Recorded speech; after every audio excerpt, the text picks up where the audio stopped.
Hi, David. Thanks for Good. inviting me. Of course, man. Anytime. Anytime. I'll tell you this, Carl, and I'm not saying it to be Mr. Nice. You know me by now. So, anytime the community knows you are coming, they go and prepare either coffee, tea, popcorn, whatever. But that's to me, it's not about that. It's about really they do enjoy listening to what you have to share with the community. And I care for my community because I want them to learn something. So I'm very grateful to you on behalf of the entire community. You carving out this time for us here. So once again, thank you so much, Carl, for that. I appreciate that, David. Thank you. course, Thank you very of much. course. We're gonna get into a lot of topics because with you, when I do this monthly conversation, there is a lot of people in the community do not know why I do it on a monthly basis. That's usually with guys. FYI, with Carl, I cover the entire events that took place throughout the last 3 weeks, 2 weeks, 3 weeks, 4 weeks. And with Carl, I like to have his insights into those particular issues. So I'm gonna start with the first one, Carl. And this one, I consider it a major, major breaking news. And this one has to do with the statements coming out of Beijing. And that statement is, and I quote, U.S. has no right to preach morality when it's actively supporting genocide in Gaza. End of quote. So here is what I want to get into, Carl, and I'd like to have your input. The way I'm reading these statements, this is a loud and clear message of the intersection of where human history is regarding the new multipolar order. I did not expect China to come forward with such a statement. But this to me, and please correct me if I'm wrong, will I be wrong if I read this as we are here, we are going to now try to redirect and reshape the vision of the world more for equity, more for fairness, and more for justice. Your take, Art. Well, China has definitely been more vocal lately. And this is partly also due to the U.S. own policy, being very aggressive toward the BRICS. Trump literally said BRICS is an anti-American alliance, and he's going to punish everybody for it. He's going to put like 10% tariff on everybody, and he was going to put secondary sanctions on purchase of Russian oil. Secondary sanction means any companies, any organization who purchase Russian oil will be slapped with American sanction, right? So who is the largest purchaser of Russian oil? That's China and India.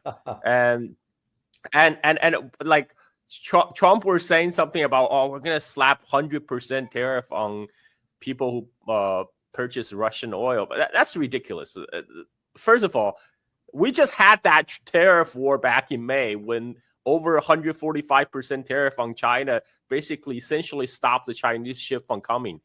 And that made Trump's Treasury Secretary Scott Bessent travel all the way to Europe to chase down the Chinese premier for a deal in Geneva, right? So are we going to go back to that? I doubt it. Trump is all talk, and I think by now people have learned not to take this guy seriously. But China is speaking more vocally now, both on the Palestinian issue, but on other global issue involving United States as well. People have to understand, for decades, China tried to keep a low profile. In the 1980s, Deng Xiaoping famously said, 韬光养晦, which means buy your time, hide your strength, buy your time, right? But now it's not an option for China anymore. I hear some criticism of Xi Jinping. Why did he deviate from Deng Xiaoping's policy to keep a low profile? How can you keep a low profile when you're the world's manufacturing superpower? The common refrain in the Western legacy media saying, China is the world's second largest economy. I don't believe that anymore. No, I think that's propaganda. Because if you look at the numbers that matter, if you look at the electricity consumption, China consumes twice as much as the United States. If you look at the car market, Chinese car market is they get like 35 million cars get sold in China. It's twice the size of the U.S. Car market. So you can't fake those numbers. So by those metrics, Chinese economy is easily twice the size of U.S. economy. So even the PPP power purchase parity calculation by World Bank and the IMF, which estimate China's economy to be like 15% larger than U.S., I think that's also a huge understatement. You know, China's economy got to be at least twice the size of U.S. at this moment, because U.S. also, U.S. and U.K. they do some very shady accounting. You know, in U.K. they literally counting illegal drugs and prostitution as part of their GDP. I'm not kidding. I won't be surprised. Carl. That's I'm not kidding. That's real. I mean, but so whereas in China they tend to undercount their economy. A lot of the Chinese service sector, for example, you know, was not really counted.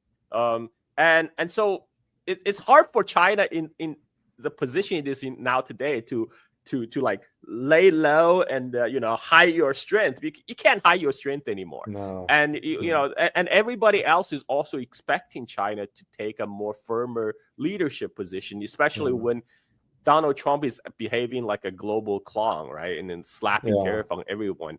And also on the Gaza issue, this is a moral issue. You know, this is anybody who has an ounce of morality should speak out.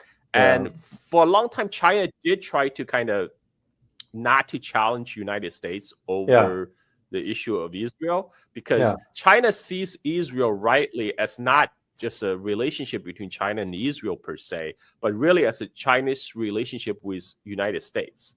Right. This is how China always saw this. You know, when Palestinian Liberation Organization PLO visited China in the 1960s, when they paid a visit to Mao, Mao had famously said, you know, the West, the Chinese and the Arabs were on the opposite end of the great Eurasian continent. And the West had created the problem of Taiwan for us, and they created Israel for you. You know, we're facing the same problem of Western imperialism, just on the different end of the Eurasian continent. But for the Chinese foreign policy since 1980s, China had been like, you know, taking a low profile because they didn't see the time was right to challenge the U.S. position in the world. You know, U.S. always worry about, China is going to unseat us to be the global hegemon or what. And, you know, China, it's never China's intention to be a global hegemon.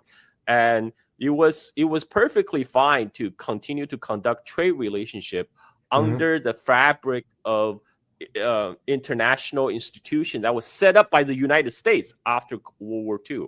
What we're witnessing right now is United States is destroying those international institutions. I'm talking about UN. I'm talking about International Court of Justice, because U.S. felt those institutions no longer work for it. It started becoming constraining when International Court of Justice, for example, and labeled Netanyahu a war criminal and put a warrant out for him.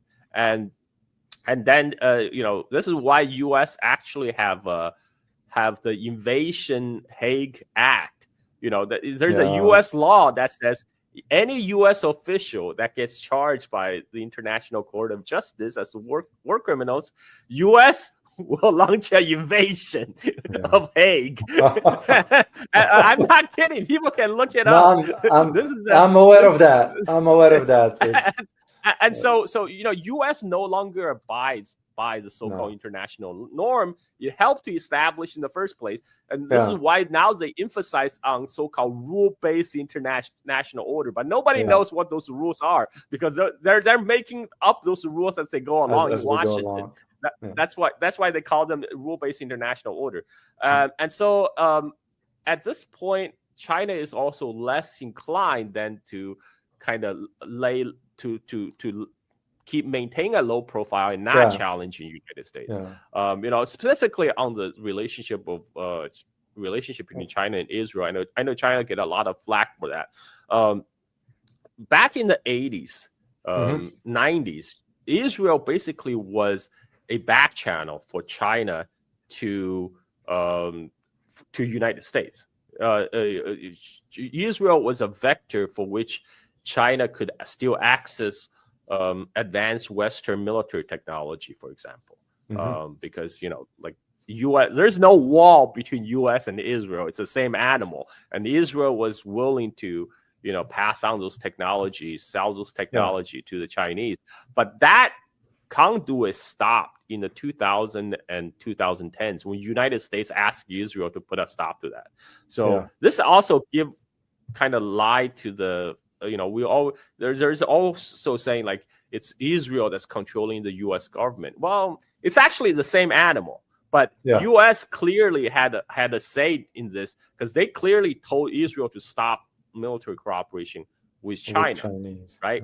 So which means they could also tell Israel to stop genocide in Gaza. They just choose not to, right? This is U.S. This is really U.S. is really complicit to the Israeli aggression and atrocity in the Middle East, and now people actually expect China to say something, to stand up and say something, and that's what China is doing. China is now being more vocal on these issues and no longer worry about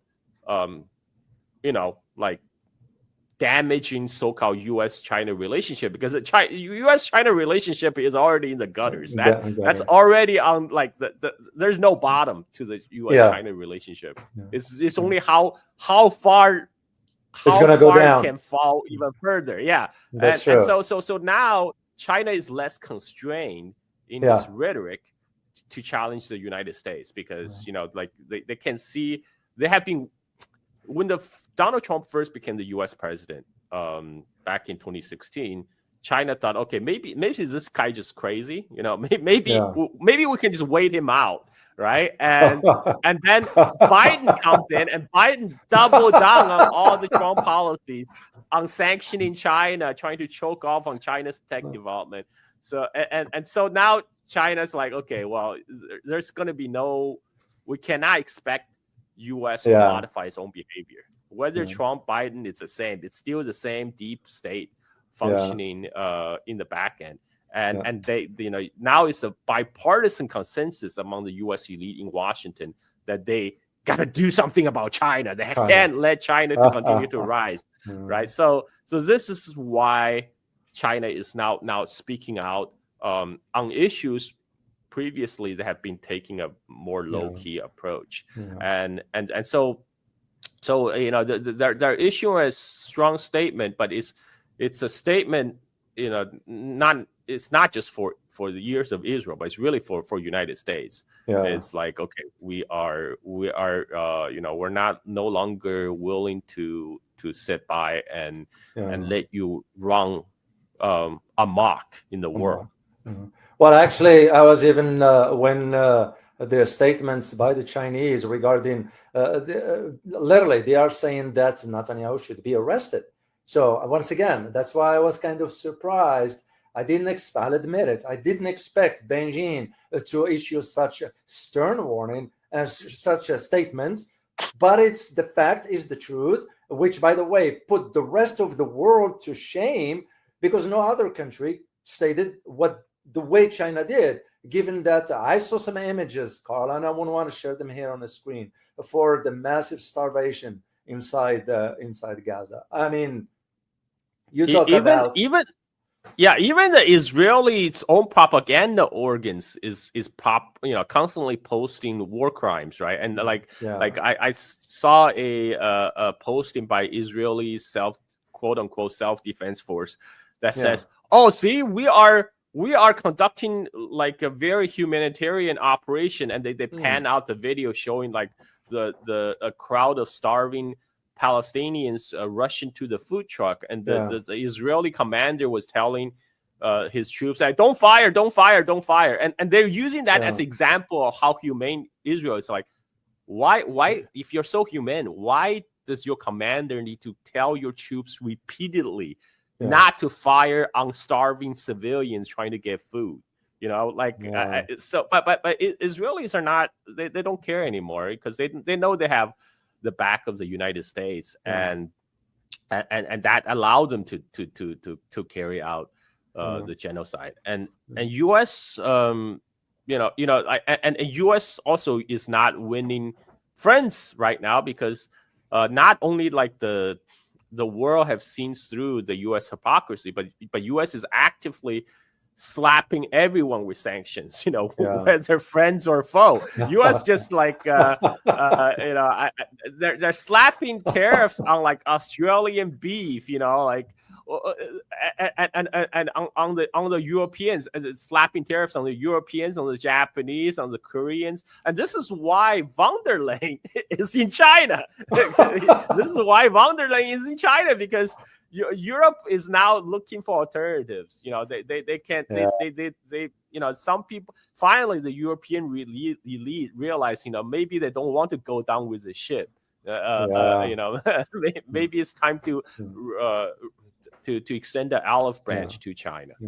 And we will talk about Europe as we move forward. I just want to add one more aspect to this before we move on. With these statements coming out of Beijing, I mean, we're talking about, like I said, to me, I looked at it as this is a pivotal moment in the history of the world. To me, it's nothing but a reflection of truly that the multipolar order is here. And the question that is many, at least for me, I speak for myself here, I don't speak for others. The question that I keep falling back into, am I looking at China reshaping the vision of the world, one that will be based on fairness, one that will be based on justice, and one that will be based on human dignity? Because for me personally, Carl, when you hear statements like what the Chinese has stated, Netanyahu needs to be arrested, and the U.S. should not be preaching about human rights and democracy and so forth when they are the one contributing. That's a clear message to me that, that era of the unipolar system is gone, and China now sits at the top of this new order. Will I be wrong? Will I be wrong in this assessment, Carl? Yeah, actually, China and Russia are now actually the upholder of the international norms, and this is when China calls for Netanyahu to be arrested. They're actually following using the international framework law. Yes. The warrant for Netanyahu was passed by International Court of Justice, right? The court that United States helped to set up after World War II, and this is it's not China unilaterally calling for arrest of Netanyahu. China is calling for everyone to follow the international rules, the actual respect the ruling of International Court of Justice, and this is this, and of course we know that the rule is always applied selectively. When International Court of Justice passed out the warrant for Netanyahu, nobody complied. Netanyahu was traveling freely to Washington, nominating Donald Trump for Nobel Peace Prize, right? and whereas where they do get people is the got Duterte. The ICJ got Duterte, right? And this is why people say ICJ ruling is designed to get the brown people. It's not designed to get the white people, the Euro Americans. That's true. And I will even go as far as criticizing Viktor Orban of Hungary for not. As a matter of fact, now the ICC is getting back to him because he is a signatory to the ICC. He should have arrested Netanyahu when he visited there, but he didn't. I kind of lost respect for Viktor Orban, because to me, leadership matters when it's tested in a right scenario. And anyway, but you are absolutely correct about the unjust arrest of Rodrigo Duterte in comparison to what's going on with Netanyahu. Speaking of Philippines, which I'm gonna take I would like to have your insights regarding the recent visit of Marcos to the White House. And I did a video on it before, and I put a title. Was he there to cut a deal, or was he there to get a marching orders? Because it became clear to me, Carl. Will I be wrong? Well, Well, Marcos did work out a deal with the United States. He managed to 1%? lower the tariff by 1%. That's an insult. 1%. You know, all that grovel that gets you to lower the tariff by 1%. I mean, that's just sad. That's just really sad. You know, for Philippines, just basically volunteer yourself to be the next Ukraine in Asia. You know, Exactly. to be the cannon fodders for U.S. empire to fight China. You got slapped with tariff, and for all the effort, you are getting lowered 1%. I mean, this is ridiculous. But the problem is the Philippines. It has always been ruled by this different families of oligarchies, right? Well, actually, that's not very different from United States. U.S.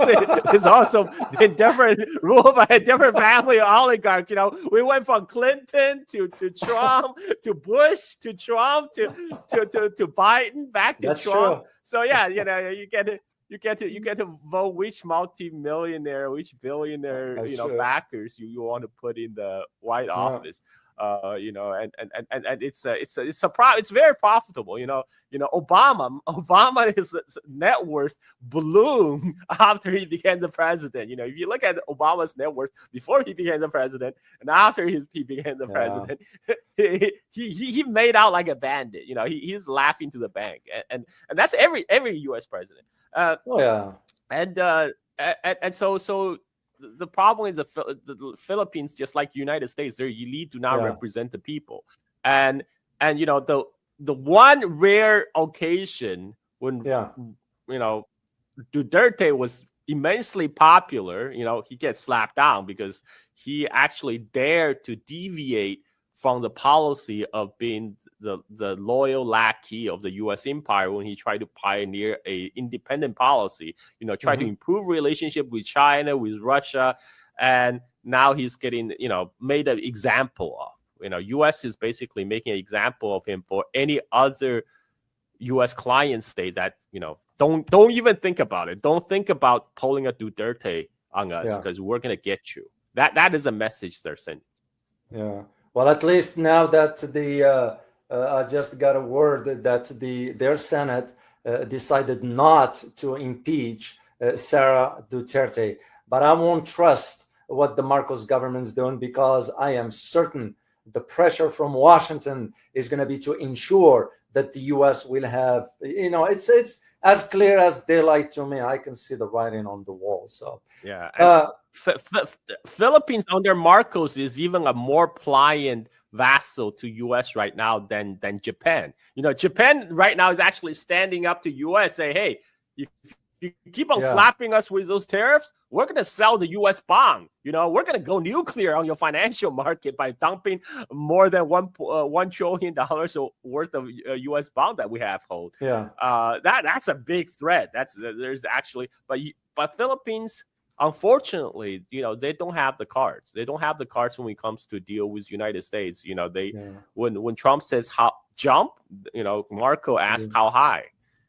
Yeah, that's unfortunate. I did hear something, Carl, but I couldn't confirm it yet. That regarding the Philippine why the tariff event, it also has to do with some rare earth elements under the ground in Philippines. But I don't know. What do you think? So U.S. right now is on a global hunt for rare earth materials because they're really getting squeezed by the China's rare earth export control.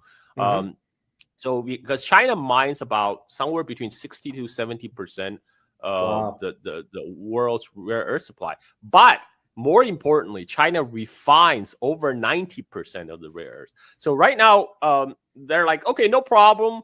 We're just gonna scrap our environmental regulation in U.S. We're just gonna dig, baby, dig, drill, baby, drill, right? But it's not that simple. You can dig those rare earth out of the earth crust, but you still need to refine it to make it usable as like heat resistant magnet, which goes into everything from cars to F-35 to missiles. But all that refining technology and machine tools is all in China. This is why U.S. actually have a big operation rare earth mine called Mountain Pass mine in California. It's right next to Vegas.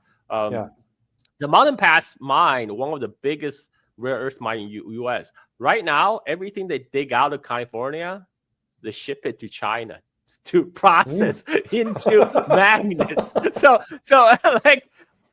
like that, you know, it's gonna take them decades to try to catch up, because what happened was when China got in the 1980s, back in the 1970s, U.S. was actually a world leader in production of rare earth and processing of rare earth. You know, Mountain Pass mine is the biggest, but at that time the Wall Street crank out the numbers like, this is low margin stuff. We don't want to be doing this, and it's too much pollution. Let's offsource our pollution to China, to Asia. At that time, China was desperately poor. I grew up in China in 1980s. I knew, you know, China was doing everything, trying to climb the technology tree. So China willingly take on the dirty job of digging out the rare earth.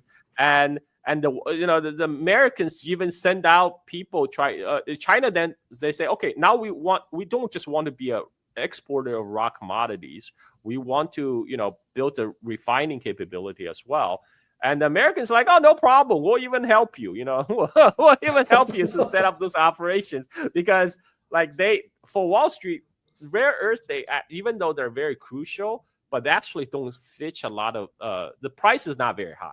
Right. So for Wall Street, this is like low margin stuff. We don't need this crap. Let China handle or do all the dirty job. Yeah. So from starting 1980s, China started to build both the mining capability and the refining capability. Now it's 40 years later. All the evolutions of the new technology involved in rare earth refining happened in China. All the new technology is Chinese. And one, especially the application of the rare earth magnets is, for example, in electric cars, right? And not even ICE cars, in the car motor, because the car motor, they generate a lot of heat, and normal magnets, they get demagnetized under heat. But rare earth materials, special property is that you can use it to make heat resistant magnets.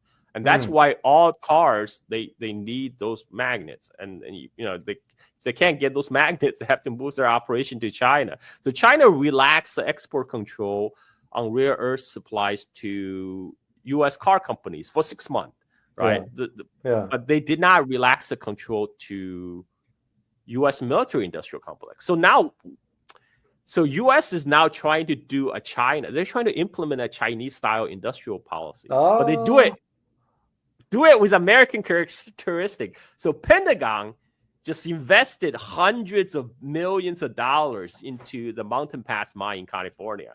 You know, this is what Washington calls a public-private partnership, right? So the U.S. government is now pushing out piles of money to MP Materials, which operates the mines in California. Says, okay, we don't care. We're gonna promote your production. So we know the rare earth material, the price is not very high, but we'll guarantee you will have a customer, which is the U.S. military, because U.S. military, they need that stuff to make missiles, right? So okay, they can dig out of the earth, no problem, but they still right now the big bottleneck is still refining. They still depend on China for refining, and right now any companies that want to get their hands on Chinese rare earth or Chinese rare earth heat resistance magnet, they have to file application to the Chinese Commerce Ministry. Says, please, sir, can I have some rare earth for the next six months?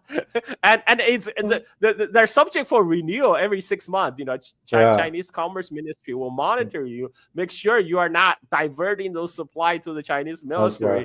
Otherwise, your license is not gonna get renewed. And also, military equipment actually require a different grade of rare earth. You know, like the heat resistant magnets used in jet fighter plane, submarine cobalt. It's a different grade than what goes into the normal civilian car use. So China can easily control that, and this is why U.S. is doing like a global Easter hunt for rare earth material right now. Like one of the reason U.S. Step in to mediate between the conflict between Congo and Rwanda is so for U.S. to secure the rare earth mining rights in Congo. But again, even if they dig out of the Congo, they still have to ship it to China to refine it.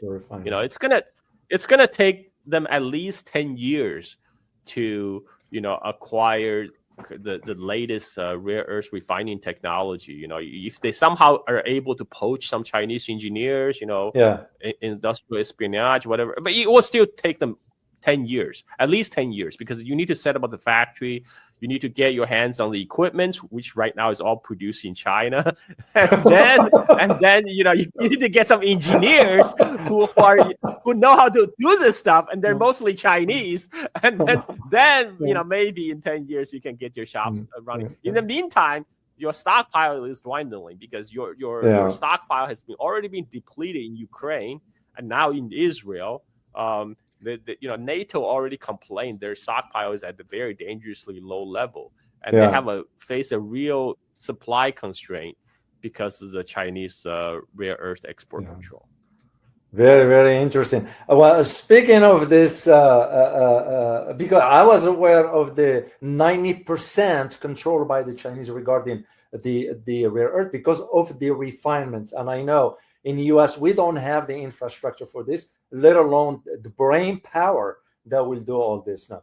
Now, within this context, when we look at the tariffs that the US has been pushing on the Chinese, and yet the GDP of China went up by about 5.4%, exceeding the expectations of most financial analysts here in the US. So they kind of didn't expect, is like Donald Trump saying, oh, I am taxing, I'm putting more tariffs on the Chinese, expecting to sink their economy.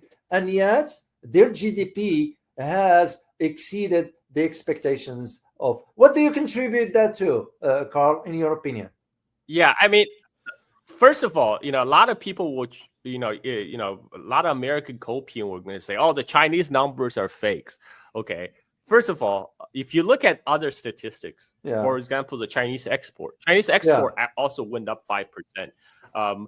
And you can't, it's very hard to fake export numbers because those things go through, you know, you go through both. There's the export import, right? And when you import from China, that's logged through the custom. It's really hard to fake those numbers. So if you look at the Chinese export number, Chinese export is up 5%.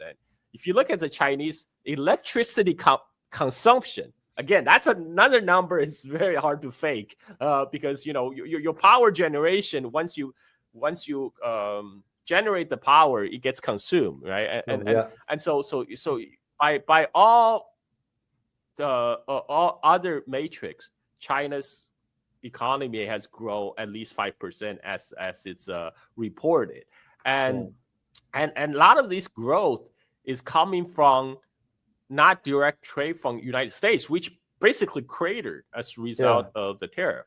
Because China has expanded the market outside the United States. Now they sell to Southeast Asia, which is the #1 trading partner of China. And then they sell to Europe, to EU. And this is why von der Leyen, again, is in Beijing talking to Xi Jinping, because Europe now is worried that China is going to redirect a lot of the export previously set from the US to United States to Europe. You know, this is why von der Leyen keep on talking about, oh, we got to rebalance our trade to make sure the trade is fair.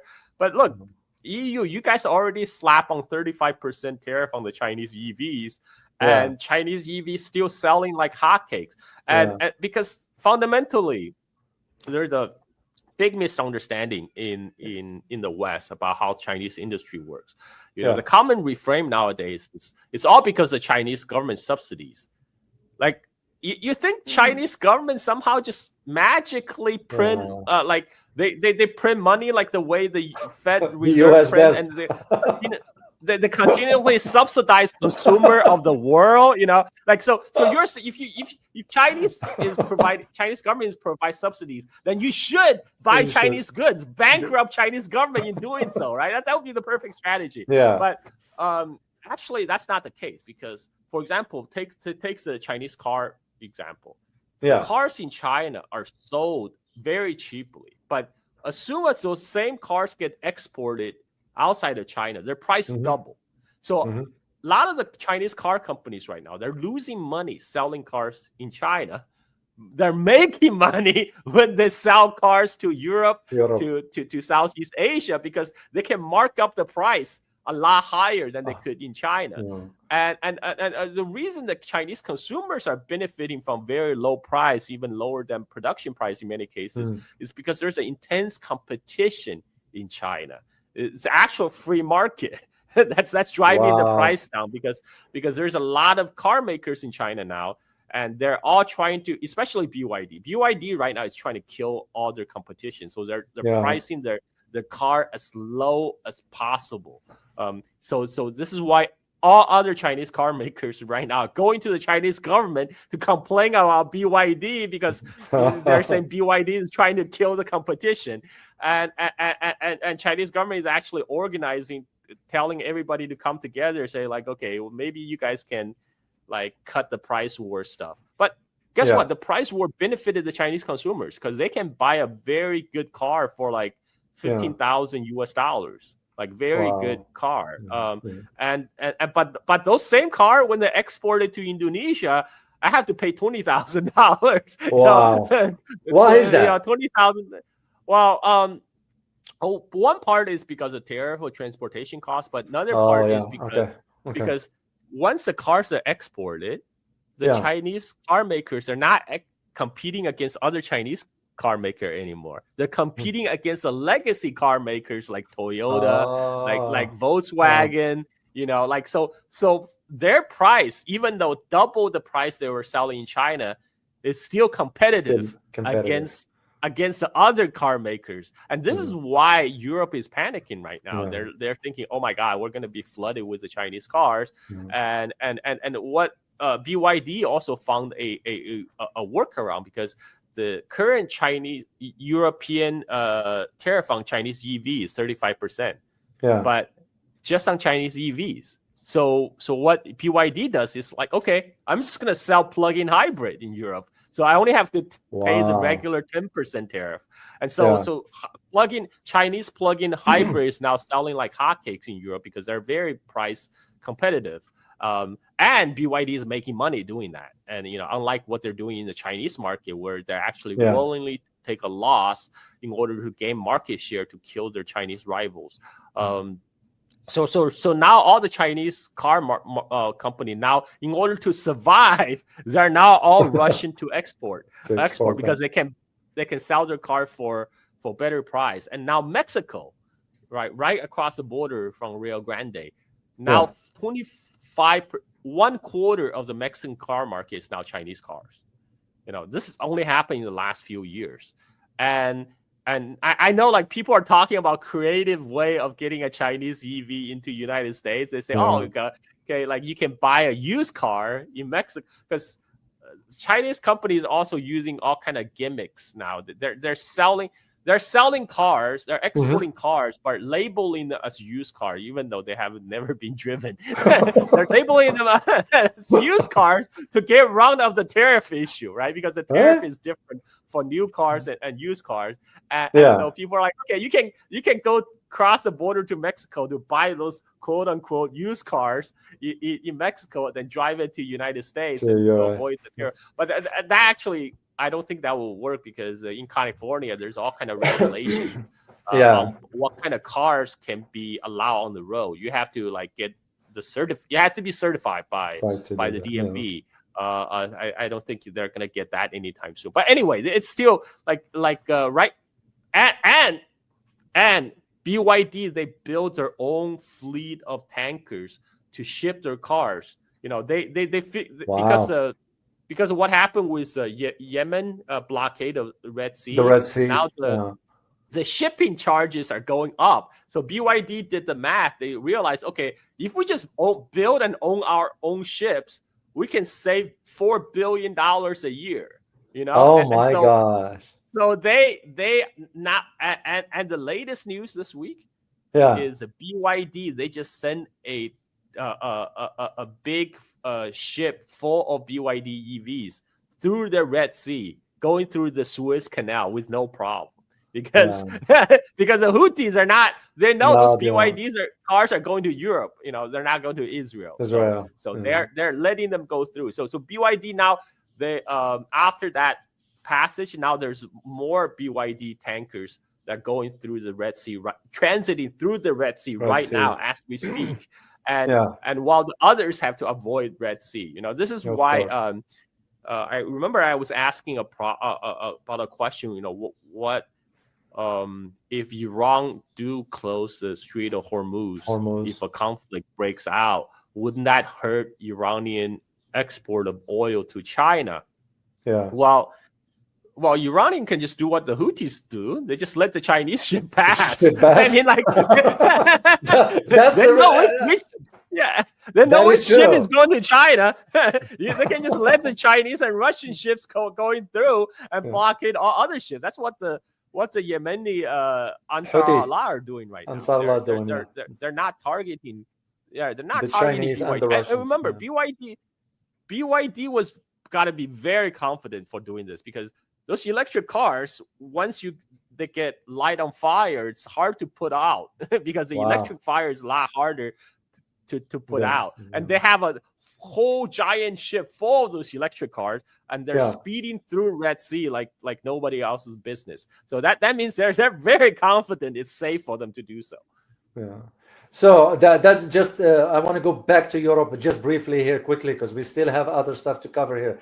This means that the Europeans wanted to have a piece of the pie, knowing how the auto market's going to be, because the US, we're gonna be holding the end of the stick.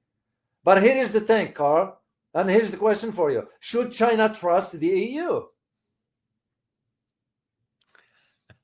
Well, I think China have a very pragmatic approach to EU. They always hope for the best, but prepare for the worst.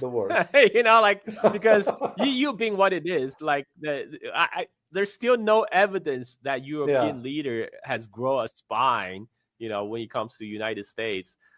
So China is trying to encourage European autonomy. They're trying to encourage European leaders to grow a spine, but ultimately it's up to the European leaders, whether they can really, stand up to the US and pioneer independent foreign policy. I have my doubts, Carl. I have family lives in Europe. I was, growing up and hearing stuff, and I have my doubts.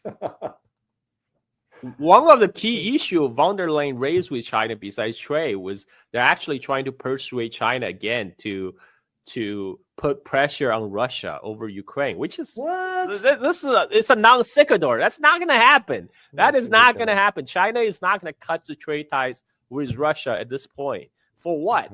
So right now, these are a lot of wishful thinking still on the parts of European elite. Somehow they can, it's like, why would China help you to sabotage Russia when the next target will be China? That would just mean allow the United States to pivot more resources to Western Pacific. So that does not make sense. And speaking Europe. Yeah, go ahead, Carl. No, I mean Europe. They have yet to make peace with the fact that China will always pursue its own independent foreign policy strategy that works out for China, like what every other country should be doing. Does. It's only Europe right now that's only like being a plying proxy for Washington. Shake their tails and ask how high when Trump says jump. Well, you remember, Carl, about a year and a half ago, or almost 2 years, when Biden was still in office. You know how many European leaders flew to China? And I remember I did a video and I said, is Beijing becoming the next Rome? All the roads lead to Beijing. Because I was seeing one after another going. what they're doing right now, David, they're hedging. They're hedging their bets. Same thing like the Saudis and the GCC. They're all hedging their bets. They kind of see the USA Titanic is starting to sink, and they don't want to be dragged down with it, right? So they're already hedging their bets. They're already like, they see that China is obviously rising, and they want to be at least on working relationship with China. And also they can use a relationship with China then as a leverage in their dealing with Washington. This is what Saudi is doing. It's like, hey, we have alternatives. If you keep on pressuring us, we're going to have no choice but to work with China. So this is why Trump did that tour throughout the Gulf, throughout the GCC, to show them, okay. And it's very telling what Trump told them. Trump says, we're going to stay out of your hair. We're going to stay out of your business, right? I know this is what you wanted, and I will give it to them. This is all the GCC wanted, for United States to stay out of their hair. And that has been the consistent foreign policy of China. The whole non-interference policy means China do not get involved in the all the GCC internal matters. And Trump now is just kind of trying to catch up. They're trying to apply the same the Chinese principle in approach to foreign policy, but I don't think that will succeed because U.S. being what it is, it's an empire. I don't think that will. It's the same thing. Like right now, U.S. is literally trying to do industrial policy, right? Like I mentioned, the Pentagon putting investment into Mountain Pass mine, trying to produce rare earth in the United States. But U.S. government is not structured for that. What more likely will happen is Pentagon or whatever arms of government, they will push a lot of money to a selected few of those 1% who is going to get that money as a grift. And whether that will produce result, that doesn't really even matter. Like F-35's effectiveness was not the issue. The whole reason for F-35 is to suck money from the U.S. government. So that's how U.S. works. That's how the so-called private-public partnership in U.S. works. Everything is a grift. I don't, judging by past experience, I don't have too much confidence in U.S. carrying out successful industrial policy the way that China has done. No, it won't. And we will touch on the weapon systems soon here. So, about speaking of this European maneuvering, I am noticing also that during the same time frame, Albanese of Australia end up coming to China. What is the heck is this all about? All of a sudden, Albanese is heading out to Beijing. What should China expect? Well, I mean, for Australian side, they're trying to repair the damage that was done to the China-Australian relationship by their previous leader, right? And who was the Trump lackey. Scott Morrison, who's a loyal Trump lackey, right? So right now, Australia is trying to put the Australian-China relationship back on track. And again, Australia is also hedging too. I mean, actually, it makes even more sense for Australia to repair their ties because China is their largest customer. You should not offend your customer, right? Like what Scott Morrison did was moronic. You are pissing off your largest export market, and so this is at the same time when Trump is putting 50% tariff on Australia over steel and beef, and Trump put out a tweet saying, Australia will be the perfect market for the American beef. I'm like, selling beef to Australia. Selling beef to Australia is like selling oil to Saudi Arabia. Like, what are you doing, man? It's like, but this is Trump. Trump. Everything as a victory. He can claim victory. But and he lied. He lies. But big time saying, you know what, Carl? He was saying that the meat in America is the best and the safest. I know what they're injecting in meat here. Even Taiwan had put trade restrictions against American beef. This was actually a huge controversial issue when the last Taiwanese leader trying to remove those restrictions on the American beef, because Taiwan public, they don't trust American beef safety standards, because it got injected with all kind of hormones and chemicals, but people. And that was actually a big controversial issue in Taiwan, and so Trump is just exasperating all these issues with its quote unquote allies, and this is why they're all going to China, because China is now emerging as a clear global leader, a stable hand in today's environment compared to this the shizzle that lives in the White House. Yeah. Well, speaking of that, Carl, before we move into the weapons aspect, I did a survey for the community, and I asked them this question: given the chaotic and failed policies of the U.S., will the U.S. allow China to surpass it economically? When I say allow it, I don't mean that China needs authorization from China. No. What I mean by allow, another word, where the circumstances of the current global landscape allow China to surpass the U.S. economically. 45% said yes, 49% said no, and 6% say I don't know. What do you think, Carl? Well, I mean, U.S. for the last 15 years, U.S. has been trying to choke off China's economic progress. Yeah. All failed. Policy failed.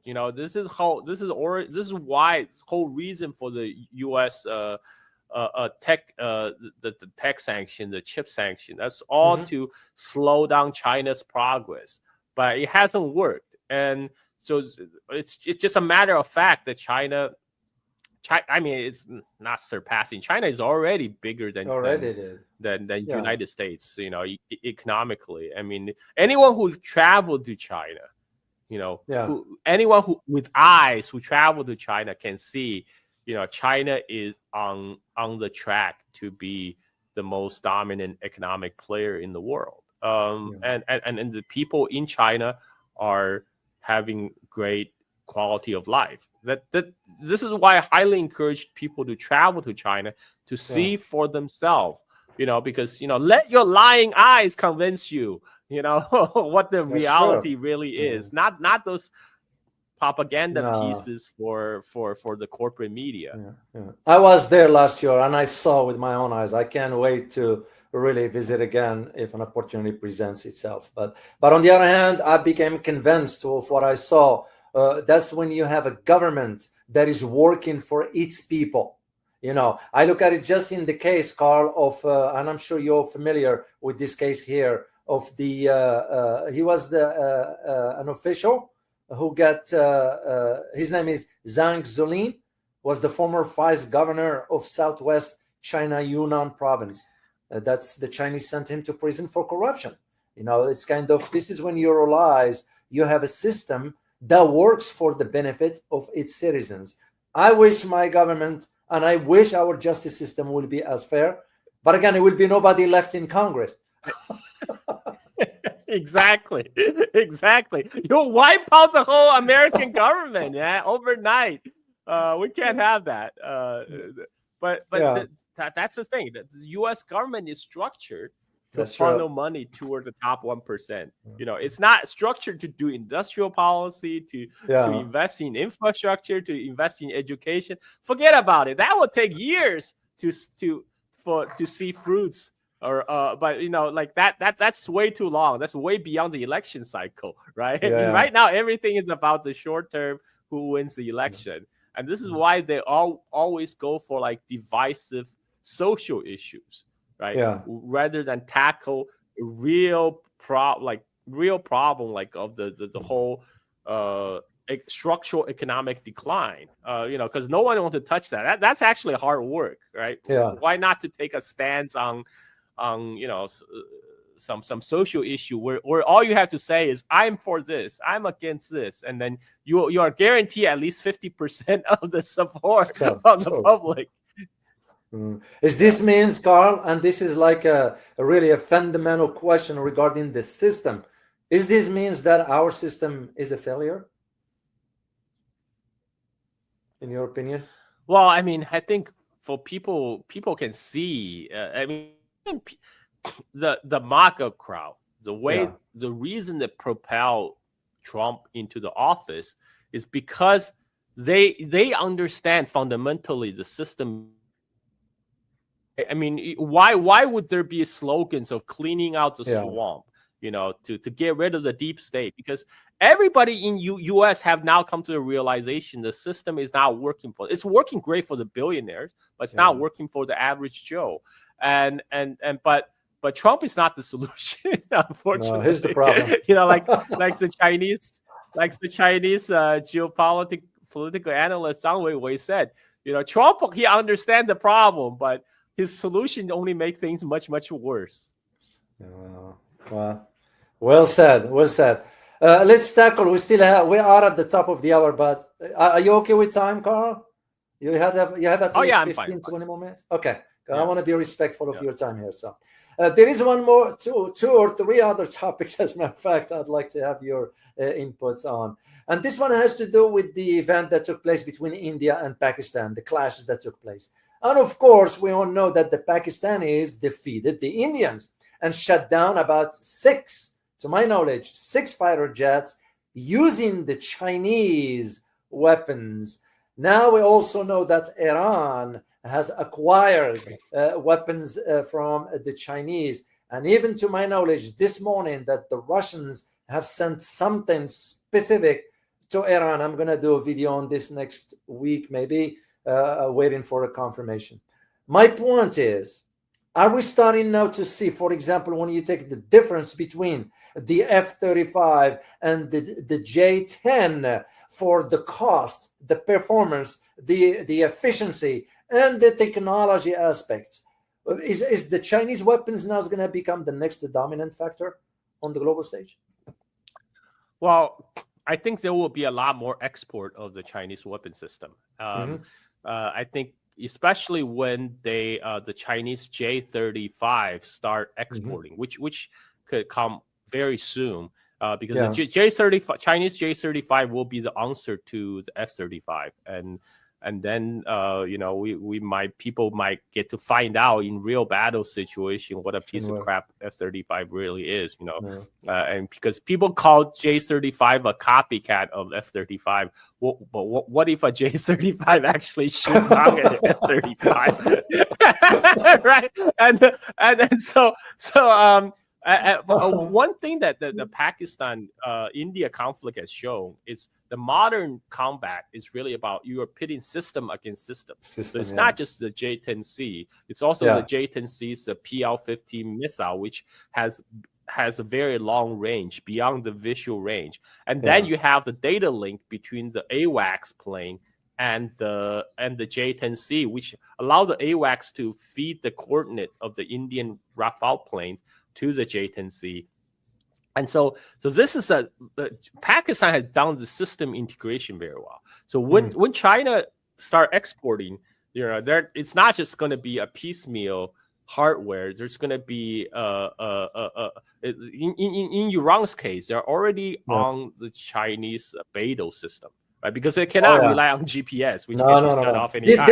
They're already on.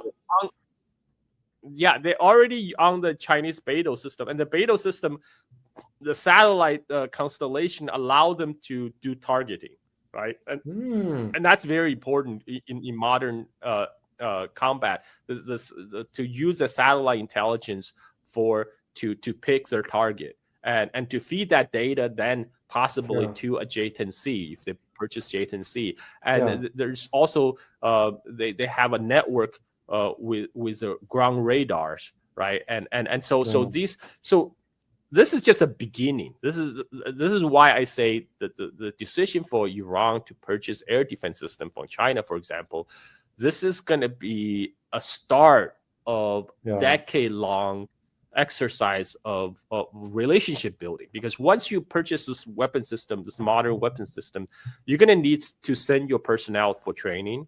You're going to need people come to you to train you, and like if you look at the close cooperation between Pakistan Chinese military, for example, the Pakistan military regularly conduct joint drills with the Chinese military, and that's already started happening, by the way, between Iran, Russia, and China. They have already staged several joint naval drills in the Persian Gulf region, and I expect to see that continue.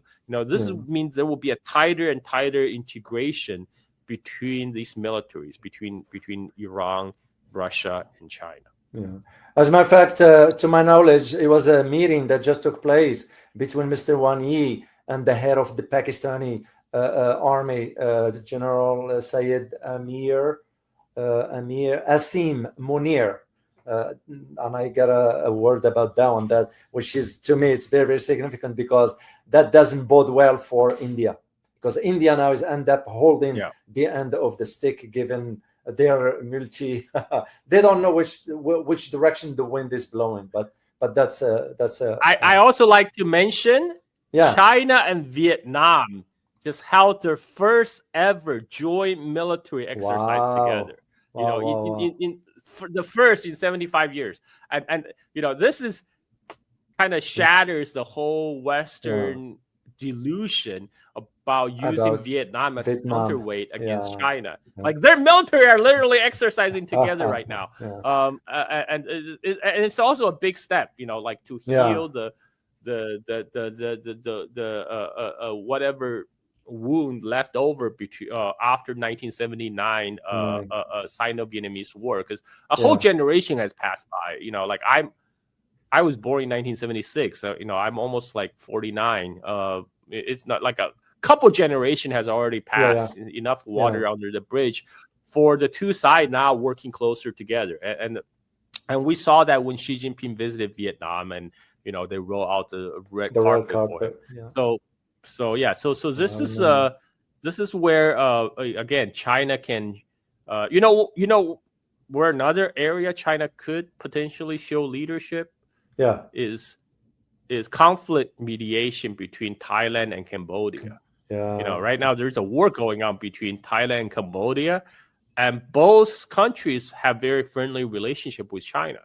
China actually, both Thailand and Cambodia purchased Chinese air defense systems that Iran also just purchased. So now this is an area where China can potentially come in and say, hey guys, let's calm down a little bit. We don't need to fight over this. And because one thing China really hates is instability around its neighborhood. Because for China's Belt and Road project to go out, infrastructure, they need a stable political environment, and war is absolutely the worst. And so I think China have a very strong interest to help calm down the waters between these two, Thailand and Cambodia, so the two countries can go back to infrastructure development, invest in their people, and continue to uplift their people into the 21st century. And it will be very, very important that conflict. I am keeping an eye on it as to how it all erupted and so forth. But I'm surprised you haven't asked me. Well, I was gonna ask you about that one. So I know it has to do with the shrine of the Khmer, the Khmer Rouge location there, and when the Cambodians start citing the national anthem, I guess the Thai didn't like that. But this is not new. I mean, the issue has been rolling over the years. My concern was always, are there any other hidden hands behind this sort of emerging conflict that would create instability in the region? Because we saw, for example, with Vietnam and China, we saw Cambodia and China, Thailand and China, and I start to put the pieces together. I could be wrong, but I say never exclude any possibilities. I mean, everything can happen. So I think people sometimes tend to confuse the two. There's local agency. Nobody can really arm twist Thai and Cambodian military to go to war against each other, because there's already a existing conflicts that date back a century. right? But it doesn't mean somebody didn't light a match and throw into the oil well, and the everything. Don't exclude any possibilities, and what we do know, observing by United States, the U.S. role for the last 20 years have been acting as a spoiler. U.S. is basically lighting fire all around the world, so that make U.S. seem this oasis of calm among the world light on fire. So all the foreign investment can continue to come in. Like all the foreign investor can continue to park their money in the U.S. dollar bonds, in the U.S. stock market, in U.S. real estate market. That continue to prop up the dollar hegemony, which is really one of the last pillars of the U.S. empire right now to keep it afloat. And this, this, if you observe it objectively, that's what U.S. have been doing. They've been stirring up trouble all over the place. They're not interested in building up infrastructure. U.S. haven't built up infrastructure. U.S. don't even build up infrastructure at home. Much less other countries. And this conflict is not some Thailand and Cambodia really can't afford this right now. They have much more urgent issue to attend to. They're not rich countries. They're still on the path of development. This is really a big distraction for both countries. I mean, I understand the emotions runs high because this is a issue of national. It's a cultural heritage, national honor. Again, this is an issue that was left over by colonial legacy of the French. You can never go wrong by blaming the French, right? In this case, you will be right because this is exactly what France did. Because the issue of identity is very fraught because Cambodia used to be much larger than it is today. It used to be the Khmer Empire, which spanned across present-day Cambodia, Thailand, Laos, southern Vietnam. At its height, and then after the Khmer Empire started to decline. The Thai-speaking people, they were being chasing out of Southwest China by the Mongol invasion, and they were coming to en masse migrate to Southeast Asia, and they took advantage of the decline of the Khmer Empire to carve out their own country, and that's to be becoming Siam and modern Thailand. And so there's a lot of kind of history there, and when but at one point, Siam was actually the overlord of Cambodia. Cambodia was kind of subjugated, and then the French came in in the 19th century. They carved out the so-called French Indochina, which included Vietnam, Laos, and Cambodia.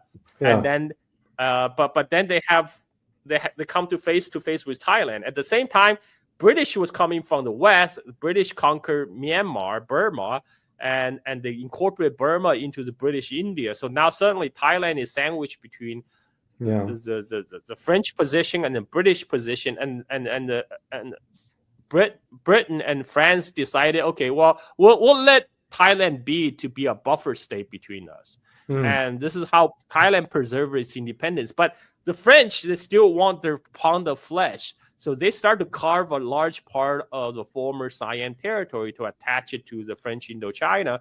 And in 1904, they made the Thai government to agree to demarcate the border along the so-called watershed principle.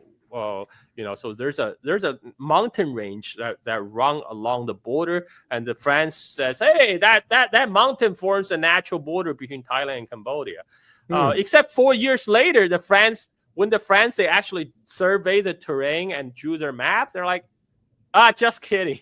I have to make some adjustment.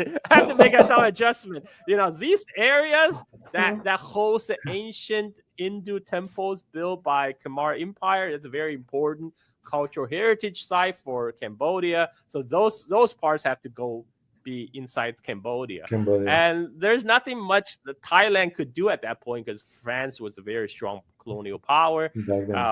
And the Thai finally raised the issue in the 1930s, but then the international court says, the European says, sorry, you lost your chance. It took you 20 years to complain. So that means for the 20 years, you acknowledge the France had control over those areas. It's too late. You're past a date of expiration.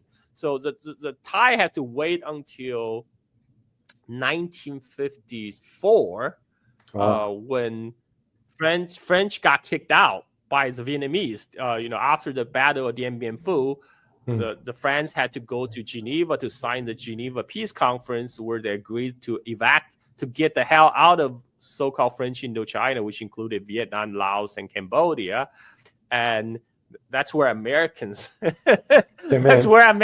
went in, took over from the France. But anyway, but the Thais, they took the opportunity to occupy those disputed territories when the French troops were left. But then the Cambodia took Thailand to International Court of Justice to make a ruling on the possession of those temples, but particularly on this one important Hindu temple site called Priya Vihir.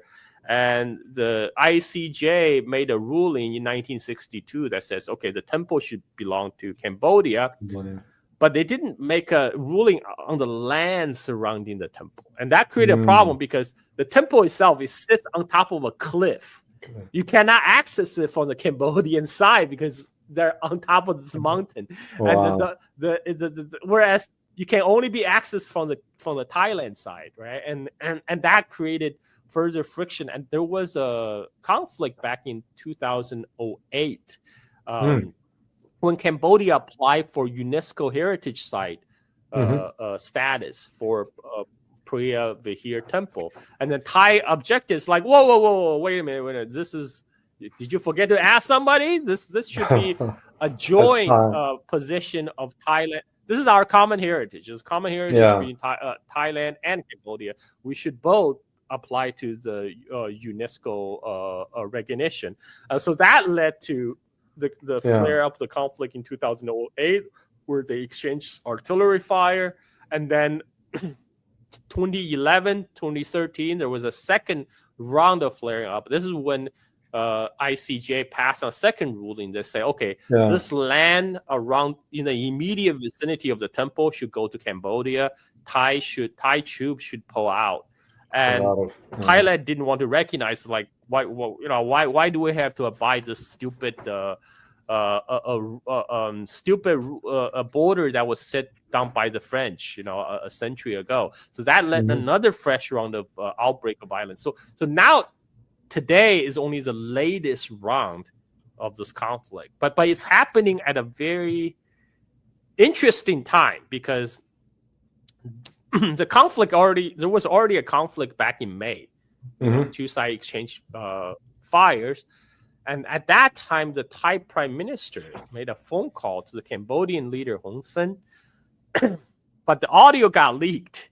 And because during the call, she called Hun Sen uncle. And she said, uncle, we're so sorry. It's a Thai generals that made a mistake. We didn't need to have this the border dispute. So when the audio got leaked, that raised a huge uproar in Cambodia. It's like in Thailand, it's like, what? Why are you calling the enemy leader uncle? And why are you apologizing? Why are you blaming our generals? And so Thai court, they suspended the Thai prime minister from her duty, and the Thai court is right now, this month, is about to make a ruling on whether permanently remove her from her from office as prime minister. So this is, at this juncture, the conflict broke out and escalated. So I mean, this cannot be a coincidence, right? I mean, someone really do not want the Thai prime minister to stay in her position, right? I mean, she's been set up, obviously, and on Cambodian side, there's also a leadership transition. Hun Sen was handing over to his son as the leader of Cambodia. So the new leadership need to prove itself as a guardian of the Cambodian territorial integrity, national honor, etc. So they have to act tough, and so this is why on both sides it's kind of irreconcilable differences. But the way that it quickly escalated into like, multiple rocket launchers from Cambodia and then F-16s bombing, it's a little bit suspicious. Like this conflict essentially over a very small sliver of land, that was a decade-long conflict that would break out into such violence. But I hope both sides will calm down and resolve, at least have it a frozen conflict and get back to building their country, because neither side could afford this right now. I had a chance to visit both locations, both Thailand and Cambodia, and especially for Cambodia. It was in 2009 or 2010, somewhere around that time. And I remember in Cambodia, in Phnom Penh, when I stayed there, I could see the influence of French culture inside certain circles, inside the capital there. And I was like, very interesting how same thing I saw on a different aspects in Thailand, in Bangkok, even though I stayed very, very short time there. So it was very, very interesting. I need to ask you one last question before I let you, Carl, go here. And this one has to do with something, like I said, guys, earlier, just for you to know, when I have Carl here, I cover with him really what happens for the last 2-3 weeks, because I always want to listen to his insights regarding those major events that took place. One major one that took place, in my opinion, deserve at least some discussion as briefly as it can get. This one has to do with the ASEAN Foreign Minister Summits that took place. And I remember one particular picture has to do with Marco shaking hands with Lavrov. But when it comes down to the meeting with the Chinese made it clear, you are not going to shake our hands. We will sit down, and that's all it's going to be. And the reason I'm mentioning this is because there were some reports here. They never disclosed that it was no handshake between the US and China, but a meeting took place between Marco Rubio and Wang Yi of China. US met with China. So what do you, first of all, why the heck was the US in the ASEAN Foreign Ministers Summit? Well, US consider itself a Pacific power. I mean, this is like they still act like they never left the Philippines, right? I mean, now they're back on the Filipino military bases, and including the stationing of the Typhoon missiles. And Philippines is the linchpin of their strategy to contain China. So they're this is why they're there. And about shaking hands, actually, U.S. is very pitty about this. In 1954, the Geneva Conference that ended the first Indo-China War, when France agreed to give up and go home. And Chinese Premier Zhou Enlai attended that meeting, to negotiate with France, United States.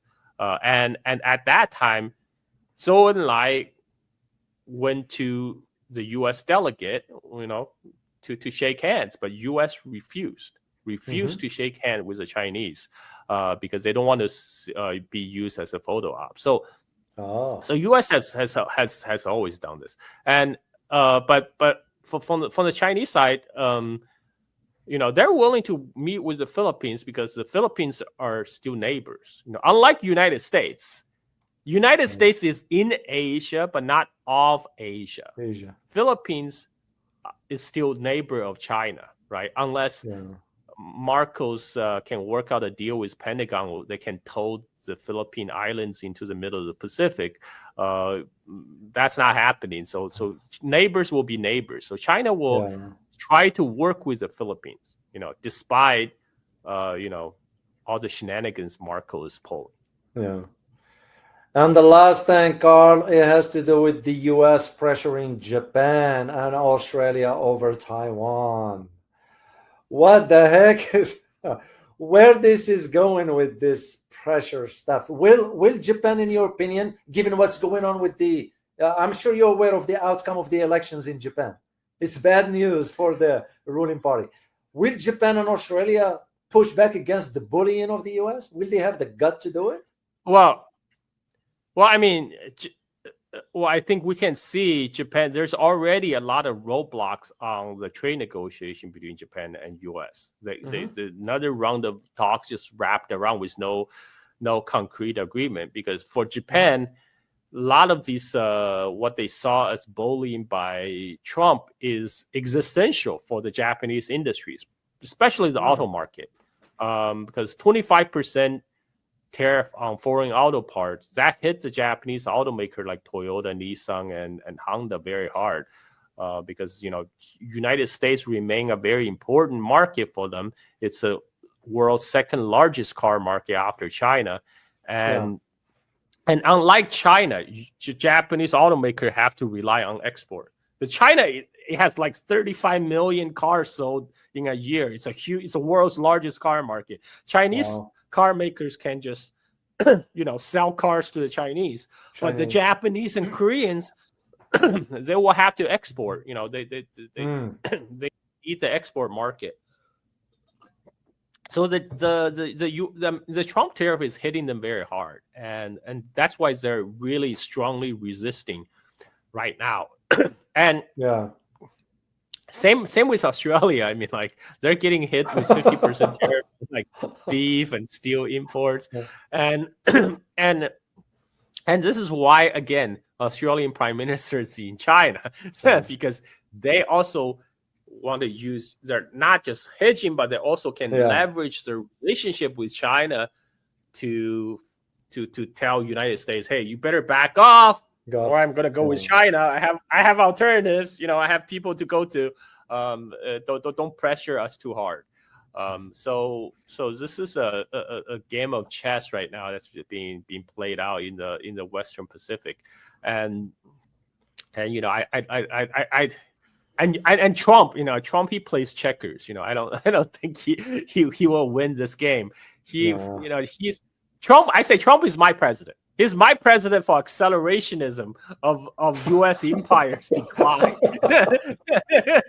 Everything he does is going to accelerate the decline of the U.S. empire, and I'm all for sure. And right now, this is why Japan right now is trying to, trying to improve their ties with China, and so is Australia, because they understand. When it comes down to it, their livelihoods still depend on trade with China, the most important economy in the region. And I will add the European to that mix as well. Of course. So of course. Let me see just if there are any questions before I'll give you the last word, Carl. Angie Raflin, thank you so much for your super sticker. Truly appreciate your support for the channel. MRO Lavan, thank you very much for your super sticker. And this is a question: are Chinese jet fighters arriving in Iran on a vehicle carrier ship? Well, we don't actually have confirmation of J-10C sell to Iran yet, but when it does, they can just fly it. They can just fly it to directly. Iran. There's nothing stop them to fly those jet fighters into Iran.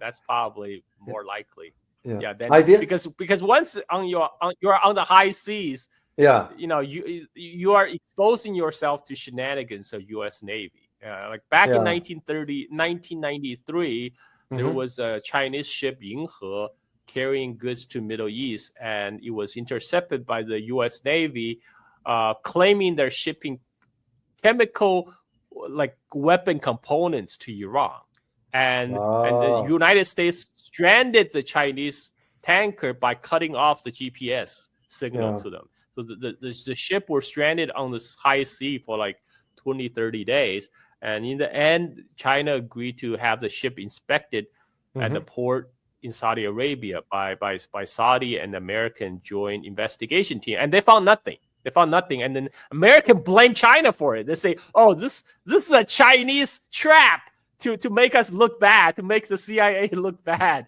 But anyway, it's so ridiculous, and that actually was the impetus for China to develop their alternative to the GPS system. That's when China invested a lot of money to develop their Beidou system of navigation. And now I think Beidou has more satellites than the GPS. So the possibility of those fighter jets just flying over. And by the way, I did get a word that there will be about 40 fighter jets arriving to Iran by the end of the year. So that's the word I got. So I want to say thank you to Azwan Azmi. Thank you very much for your super sticker for the channel. And the last one is from BG. Thank you very much for your super sticker. How many migrants trying to get to China? Interesting. Okay, so actually quite a lot. People don't realize this because Myanmar is in civil war right now. A lot of people in Myanmar would rather be in China, and they would very much like to work and live in China because just across the border, China is like this real oasis of calm, whereas on the Myanmar side, there's still an ongoing civil war. And that applies to other neighboring countries as well, like Laos and stuff. So those are the main source of migrants to China, from its neighboring countries in Southeast Asia. People just don't know this because this is never reported in the Western media. Like there's and now there's also a lot of foreign spouses that's coming to settle in China because China do have this kind of gender imbalance, right? And one of the largest source of foreign spouse into China is Vietnam. And so there's a lot of people.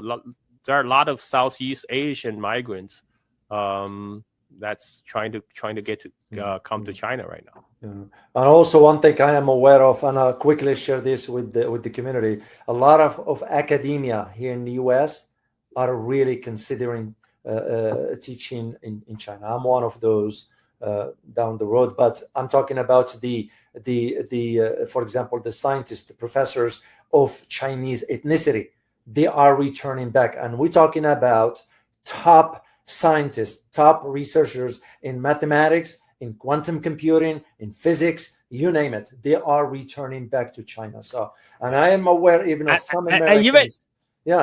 I'm aware of some Americans. And even non-ethnic.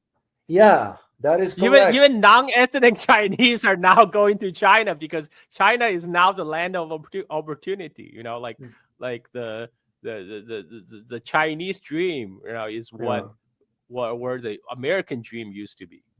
That is correct. I couldn't agree more. So I'll give you the last word, Carl, especially when it comes down, we go back to the original theme of this conversation regarding China's statements that the U.S. has no right to preach morality when it's actively supporting genocide in Gaza. Last word for you regarding how do you see this on the global stage and the significance of the message it is sending. I mean that's a positive sign that finally China is finally taking a stance, and China is not trying to shy away from at least verbal confrontation with the United States. Like traditionally Chinese diplomats have tried to be very polite, very low key, and try not to offend anybody. And now that age has passed. Now China is not shy to voice its opinions, and especially when there's nothing to gain by being nice to U.S. You can never appease a bully, right? Like a schoolyard bully, if you try to appease the bully will just increase the bullying. So the way to do it, the way to deal with a bully, hit him in the nose. That's the most effective way to do it. Be done with it. You're absolutely correct.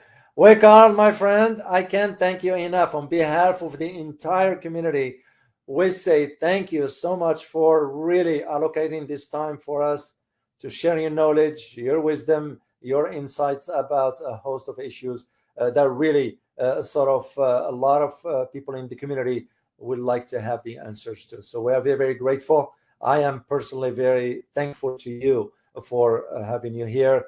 And I look forward to our next session next month. You take care, my friend. Thank you.